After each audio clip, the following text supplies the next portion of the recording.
Hey les bambang, j'espère que vous allez bien, en tout cas moi ça va nickel. On se retrouve aujourd'hui pour une nouvelle vidéo sur le 15 août sur les qualifications en Europa League et en Europa League Conférence. J'ai sélectionné pour vous 10 rencontres. En Europa League, il y aura le Rapid de Vienne contre Trabzonspor, le Cercle de Bruges contre Molde, l'Ajax d'Amsterdam contre le Panathinaikos, le Servette de Genève contre le Sporting Braga et Lugano contre le Partizan de Belgrade. En Europa League Conférence, il y aura le Legia Varsovie contre Brøndby, le Baník Ostrava contre Copenhague, l'APL Beersheva contre Mlada Boleslav, la Gantoise contre Silkeborg et Guimarães contre le FC Zurich. Voilà, n'hésitez pas à venir nous rejoindre sur le site VIP et les réseaux sociaux. Tout est à l'écran et en description. N'hésitez surtout pas à mettre vos pronostics, vos critiques positives ou négatives, votre pouce et n'oubliez pas de rejoindre la communauté. On est en train de tutoyer les 17 900. Merci encore. On attaque avec le Rapid de Vienne contre Trabzonspor au match aller. Les Autrichiens s'étaient imposés 1-0 en Turquie. Pour moi, la surprise générale, car Trabzonspor réalise toujours des matchs très intéressants quand ils sont à domicile. Et là, malheureusement, pour eux, le Rapid de Vienne s'est imposé 1-0. Mais quand on voit les dynamiques des deux équipes, le Rapid de Vienne est actuellement très bon. 4 victoires et 1 match nul sur les 5 derniers matchs, toutes compétitions confondues. En championnat, ils ont attaqué par une victoire et un partage de points. C'était ce week-end. Du côté, par contre, de Trabzonspor, c'est un peu moins bien. Ils viennent de se faire accrocher lors du départ du championnat turc à l'extérieur à Sivasspor. Sinon, donc, ils avaient perdu contre le Rapid de Vienne. Avant, ils avaient fait des matchs très intéressants, éliminant Ružomberok au tour précédent, le club slovaque, ce qui les avait mis dans une bonne dynamique. Mais malheureusement, donc, ça s'est un petit peu gâché sur ce match-là. Je vois le Rapid de Vienne s'imposer 1-0 match retour avec le moins de 3 buts sur le match et une cote à 1,80.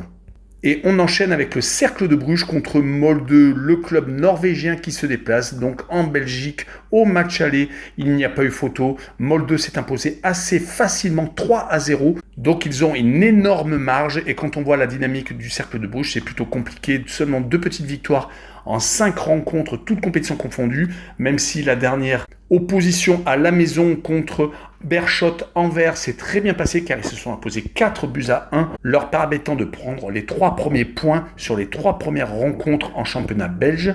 Du côté de Molde, c'est 2 victoires consécutives contre le club belge et également à Lillestrøm ce week-end. Ils ont un peu redressé la barre, ils sont 4e actuellement en championnat de Norvège et c'est 3 victoires sur les 5 derniers matchs, toutes compétitions confondues. Donc pour moi, cette rencontre va se solder par un match nul, 1 but partout, avec le home no bet quand même et le match nul remboursé, 6 victoires du Cercle de Bruges à la maison et une cote à 1,75. Et on enchaîne avec un des classiques de ce tour avec l'Ajax d'Amsterdam qui reçoit le Panathinaikos Athènes. L'Ajax s'est imposé 1-0 lors du match aller, prenant une grosse option, même s'ils n'ont qu'un point d'avance. Mais quand on voit leurs 5 derniers matchs, il y a tout de même 4 clean sheets. Une seule fois, ils ont pris des buts, c'était contre Vojvodina, le club serbe, lors du tour précédent. Mais sinon, à chaque fois, des victoires 1-0. Ils vont à chaque fois à l'essentiel et ils vont en avoir besoin pour recevoir le club grec qui avait réussi à gagner leurs 4 derniers matchs. Avant cette défaite, lors de la réception de l'Ajax d'Amsterdam, ils avaient réussi à éliminer Plovdiv, une équipe bulgare au tour précédent. Et comme ils n'ont pas encore réattaqué le championnat, ils sont sur essentiellement des matchs amicaux. Et donc sur ces tours préliminaires de ces 3, sur cette rencontre, je verrai l'Ajax d'Amsterdam se réimposer et 2-0 cette fois-ci avec l'Ajax qui marque le plus de 1,5 buts sur le match et une cote à 1,70. Et on poursuit avec le Servette de Genève contre le Sporting Braga. Au match aller 0-0, les deux équipes n'ont pas réussi à se départager. Depuis, le Sporting Braga a joué en championnat et a fait match nul à la maison contre Estrela.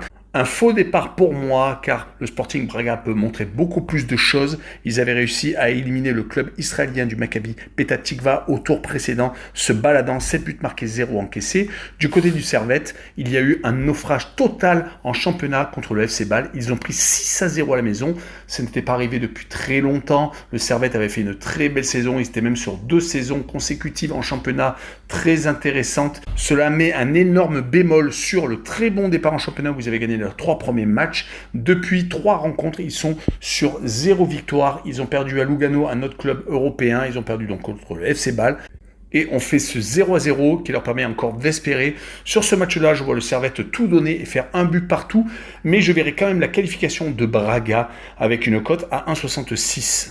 Et on finira avec le dernier match de cette Ligue Europa avec Lugano contre le Partizan de Belgrade. Lugano est passé très proche lors du tour précédent contre le Fenerbahçe Istanbul qui vient d'être sorti par Lille, car ils avaient embêté le club de Mourinho à l'aller et au retour. Ils avaient à chaque fois mené au score, mais malheureusement, cela n'a pas suffi. En championnat, ils viennent de perdre à la maison contre Lucerne 3-2 ce week-end, car ils ont peut-être tout donné lors de leur déplacement en milieu de semaine aux Partisans de Belgrade. Une rencontre qu'ils ont remportée 1-0, créant la surprise et étant donc en très bonne position pour se qualifier. Ils ont 3 victoires sur les 5 derniers matchs, toutes compétitions confondues. Du côté du club, par contre, serbe, les résultats sont plutôt moyens. Ils ont été sortis de la Champions League par le Dynamo de Kiev assez largement.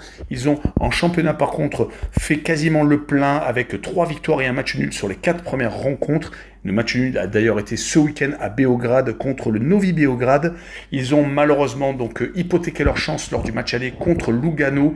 Et sur cette rencontre, je verrai bien une victoire 2-1 de l'équipe à domicile Lugano avec le plus de 2,5 buts sur le match pour assurer le coup et une cote à 1,60.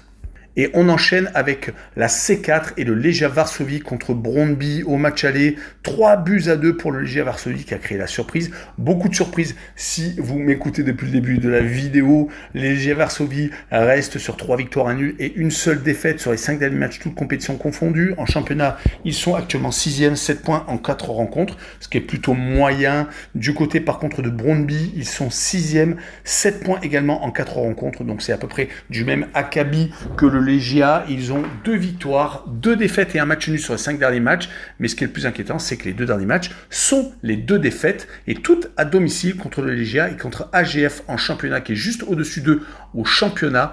Sur cette rencontre, je verrai bien une victoire du Legia à la maison, 2-1 avec le droit au no-bet et le pari remboursé si match nul et une cote à 1,57. On enchaîne avec le Baník Ostrava qui reçoit le FC Copenhague, un match pour moi déséquilibré, même si au match aller, il n'y a eu qu'un but d'écart pour le FC Copenhague. Les résultats sont plutôt intéressants pour le Baník Ostrava, qui a attaqué le championnat depuis 3 rencontres, qui a pour l'instant 2 victoires et 1 défaite. Ils ont tout de même gagné à 4 reprises sur les 5 derniers matchs, mais ils vont jouer contre une équipe de Copenhague qui veut absolument reparticiper à une Coupe d'Europe, qui a gagné 4 de ses 5 derniers matchs, toutes compétitions confondues, qui est actuellement en tête de son championnat avec 10 points en 4 rencontres, et qui est surtout sur 2 clean sheets consécutifs, et qui est surtout en verve en déplacement, car 4 de ses 5 derniers matchs hors de ses bases, c'est terminé par 4 clean sheets. C'est pour cette raison que je les verrai s'imposer 2-0 au Baník Ostrava avec Copenhague qui marque le plus de 1,5 but sur le match et une cote à 1,62. On poursuit avec l'Apoel Beersheva contre Mlada Boleslav, le club tchèque. Le club israélien n'a pas trop de certitude ces derniers temps. Il ne joue d'ailleurs que les qualifications. Depuis 3 rencontres, ils n'ont pas attaqué encore leur championnat. Ils ont éliminé au tour précédent un club bulgare et ils ont fait match nul à l'extérieur. En Tchéquie, ils vont jouer contre une équipe qui a gagné 3 de ses 5 derniers matchs, qui n'a perdu qu'une seule fois. C'était en championnat à l'extérieur, qui est actuellement 6e avec 6 points en 4 rencontres. Donc des résultats plutôt moyens. Donc ces 2 équipes qui vont se rencontrer sur terrain neutre. Et je verrai le 1 but partout avec le home no bet tout de même et le match nul remboursé. 6 victoires de l'équipe israélienne chez elle avec une cote à 1,68. Et on enchaîne avec l'avant-dernière rencontre de cette vidéo, la Gantoise contre Silkeborg. Silkeborg, lors du match aller, a fait 2 buts partout à la maison, hypothéquant peut-être leur chance. Le club danois n'a pas réussi à prendre le dessus sur le club belge.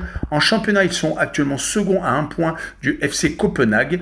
Ils n'ont perdu qu'une seule fois, il y a 5 rencontres à l'extérieur. Depuis, c'est 3 victoires et 1 match nul.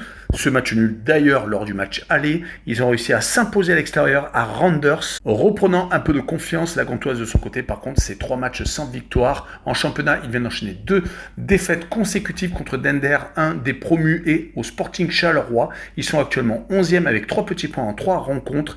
C'est plutôt compliqué. Sur ce match-là, je verrai quand même la Gantoise se ressaisir et s'imposer 2-1 avec les 2 équipes qui marquent quand même et une cote à 1,60. Et on finira par Guimarães, le club portugais qui reçoit Zurich, le club suisse, au match aller. Il n'y a pas eu photo. Guimarães s'est imposé 3-0.